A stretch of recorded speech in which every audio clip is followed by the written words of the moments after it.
we continue our discussion on the classification algorithms.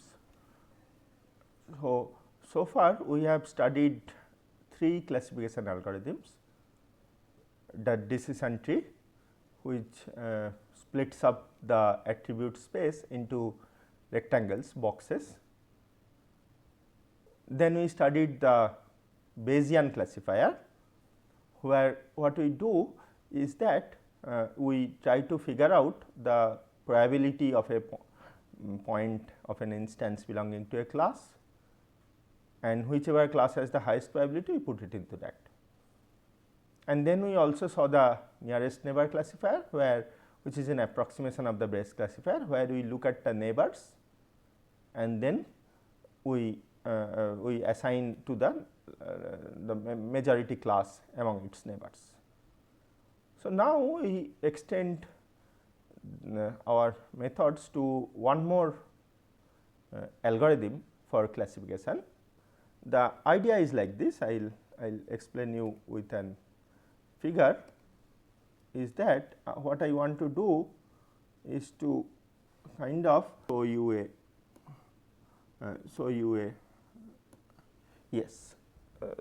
representation like this. So, what I want to do, suppose I have a feature space, say length of some object and say the weight of some object. And one thing you must have realized by now is that any particular object which is a pair of say in this case length and weight values can be represented as a point in this feature space. So, this I call as a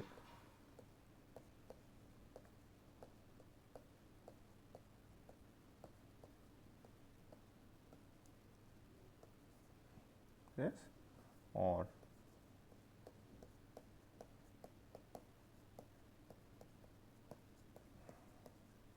attribute space. In this case, the dimension is 2 features are there. In general, it can be higher dimension. And so, now we have points, that any representation as points in such spaces. Okay. So, now we can look at things like this. What we can look at is that, let me look at a feature space. So, instead of LW, let me call it as x and y now, okay, or maybe x1 and x2. And now, suppose we are considering a 2 class problem, and let me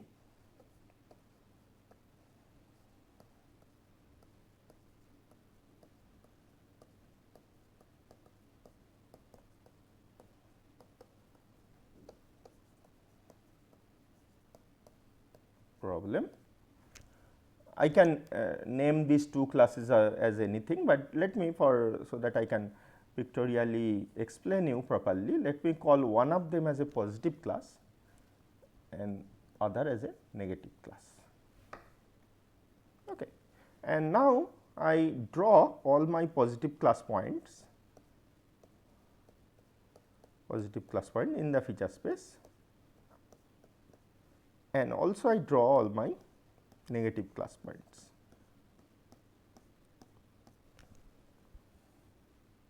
Okay. And what I really want to do is to find a rule which will sort of, if I get a new point, it will put either in the positive class or in the negative class, it will classify the new point. So, one way of doing this is called a so we have seen other methods previously, is called a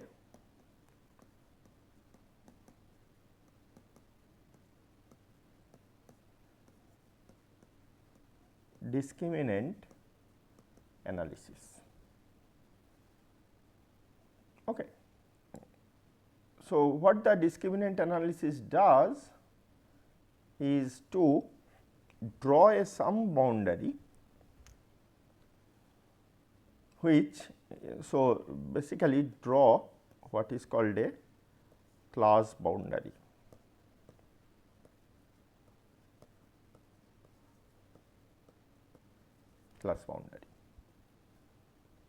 Okay. So, how does it help me get a rule? What I will do is that when I get a new point, I will just check which side of the discriminant it is. Okay. Specifically for this 2 class problem, I will check whether the new point is in positive side or it is in the negative side, and based on that finding out which side it is, I will assign it the class accordingly. So, in this case it is the positive class. Okay. So, so that is clear. So, what I do basically 2 things you have to understand. One is I am representing points, objects as points in some d-dimensional space. Second is I am drawing some kind of a boundary to separate the classes, points from each class. In general, it could have been a multi-class problem also. Let me consider a particular case of this problem, which I will discuss in this lecture.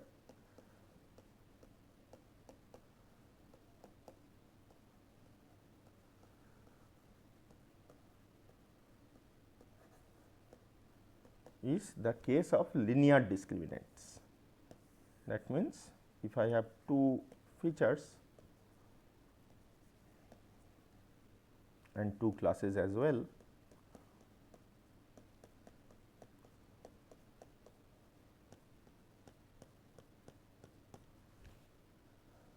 I want to draw a line, because it is linear discriminant, I want to draw a line, okay, which will separate this. So, it is a in 2 dimension it will be a line, in higher dimension 3 dimension it will be a plane, in higher dimensions it will be so called hyperplane.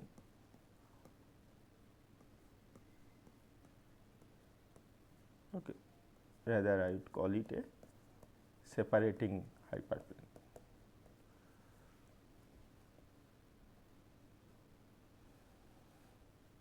Okay. So, what I want to do today is to find a method for designing such a hyperplane, separating hyperplane. Let me formally write down some mathematical notation that we will need. So, my job is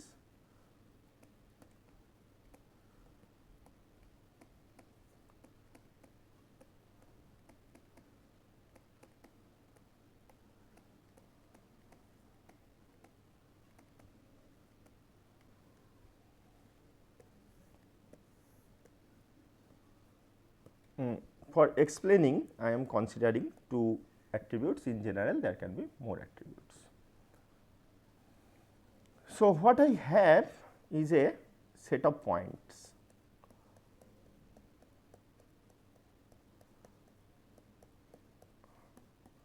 from 2 classes. This set I will call as a training set T, for which I know the class levels. Okay. So, what will training set consist of? It will consist of certain number of vectors. I write them as x1, or rather let me write it as a subscript itself. I am writing in these in capital letters. Okay.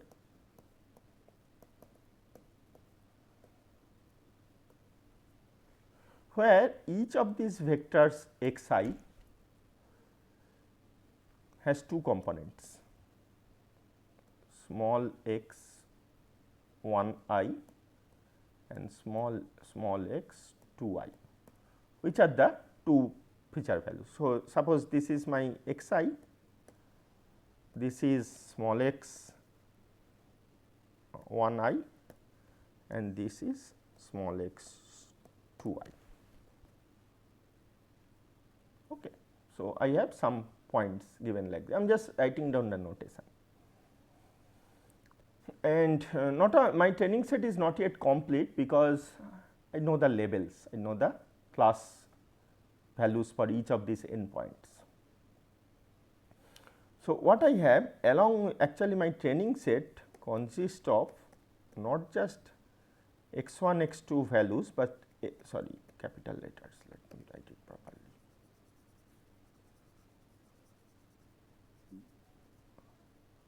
Let me write it in proper notation. So, I have capital X1 and the y1 value. Y1 here I denote as the class level. So, y1 can take a value positive or negative class, it can take a value +1 or -1. It can take on value either +1 and minus. So, this is one data point. Okay. So, similarly, I have n number of data points. So, x1 is like this, yi is either -1 or +1. Okay. So, I have n number of such training point that is given to me. I know beforehand a set of n points and their class levels. So, what do I do with these n points? This has become little cluttered, let me draw it again. So, what I do with these n points,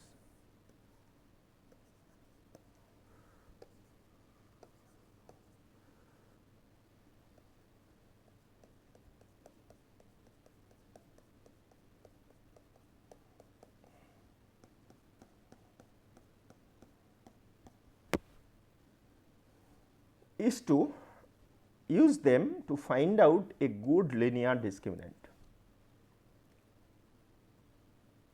Okay. So, given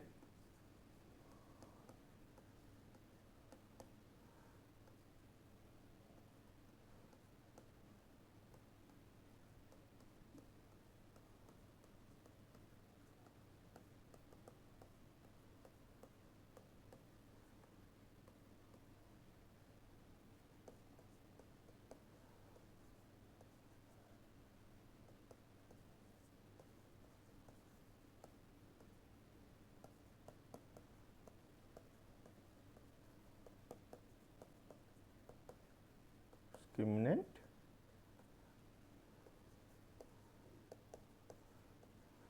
which will work well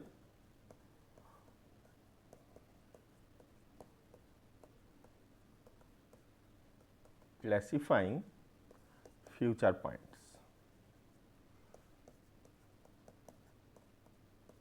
Okay, so, I get a new point, it should correctly classify.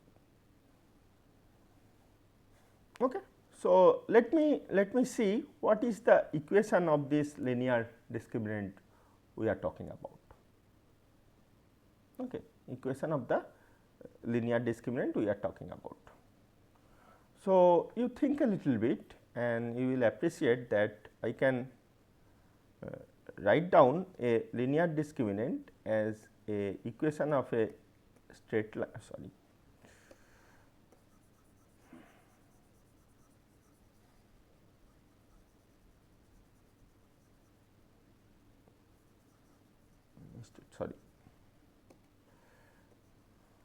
W1 x1 plus W2 x2 plus some constant b equals 0. Okay. So, x1 is the x coordinate, x2 is the y coordinate, W1 W2 are the slopes. So, I can use W1 W2 to find the slopes, okay, plus b. So, if you note, this is nothing but the equation of a straight line. So, if W1 is 2, W2 is 3,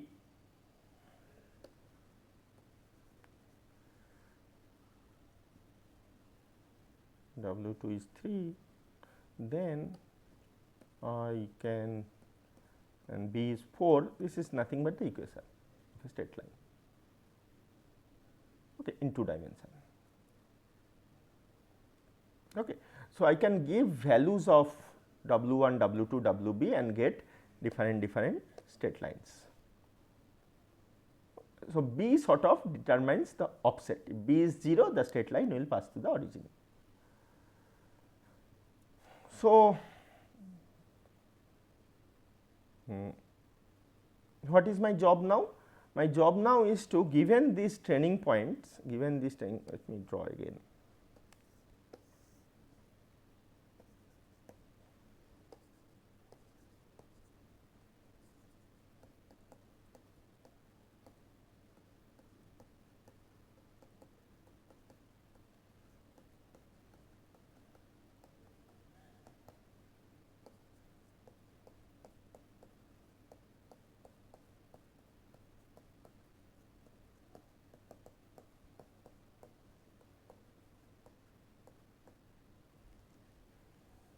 Find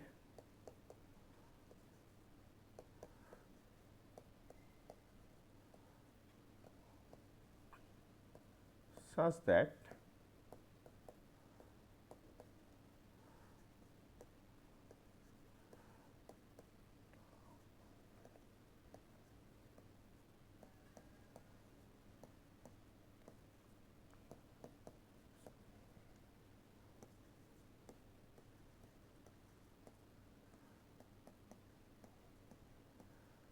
linear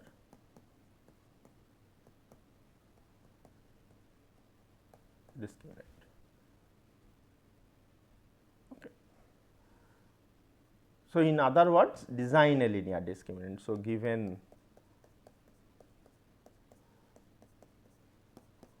points from either class, find W1 x1 plus 0. Okay. So, that is my job, that is what as a data miner my job is, finding this classification boundary. Okay. So, now notice certain point, certain thing. Suppose I take a point, say I call it xj, not here, maybe I take a point here.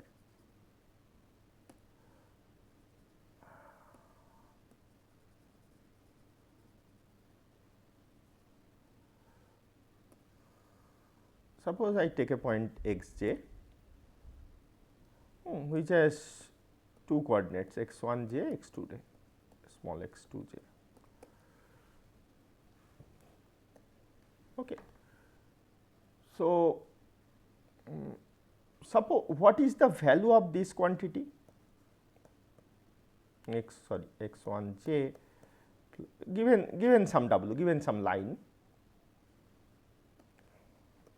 horrible handwriting, let me correct it.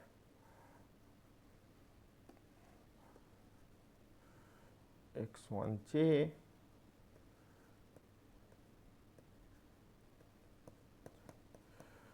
what is the, what can I say about this quantity for different points xj?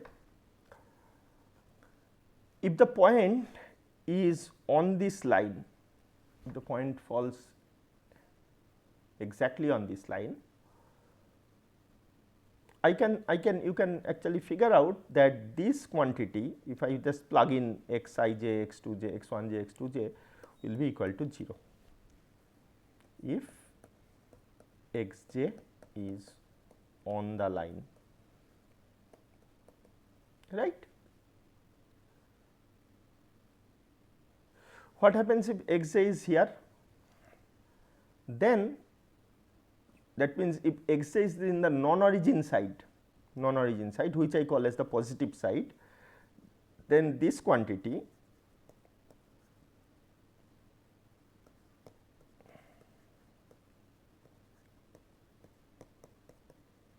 will be greater than 0. So, all points on this side plus side non origin side will have value of this quantity greater than 0. Similarly, all points on this side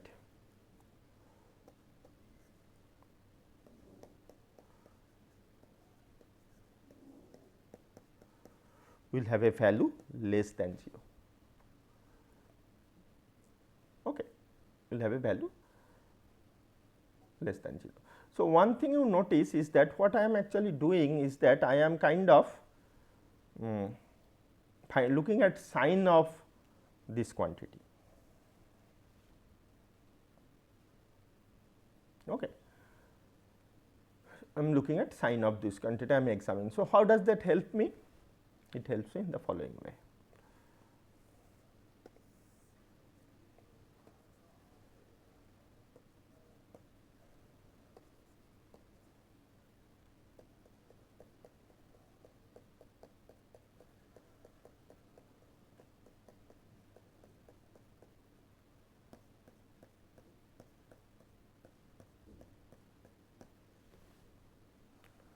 So, suppose this is my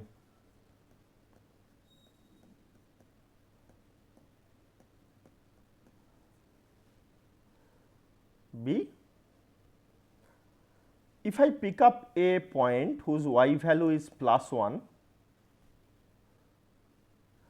the sign of this quantity should be greater than 0.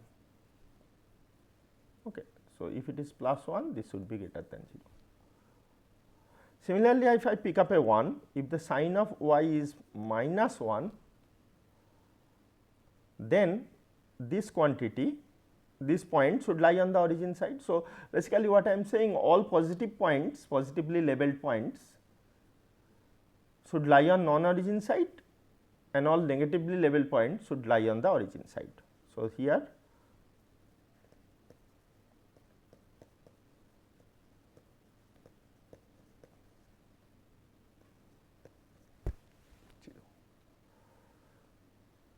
okay.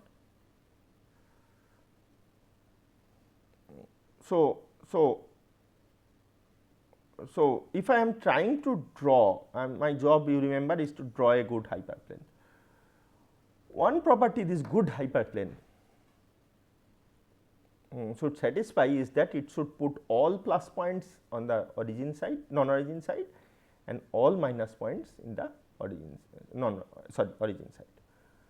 Another way of telling is that the sign of this quantity and this quantity should be same, and the sign of this quantity and this quantity should be same. Okay. If y is negative, this value should be negative for a point. If y is positive, this value should be positive. Okay. All right. So, that is my first condition.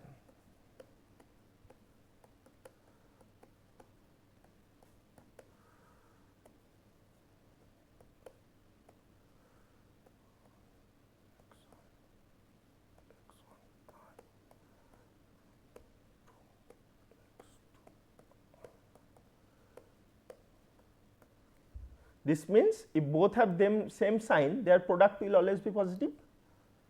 So, that is the first condition I need from W1, W2, WB. Okay, you understand this. Okay. So, in the next exposition, what I will explain is that we need one more condition, condition 2. Just this condition of separating two classes in two sides is not enough. We need one more condition.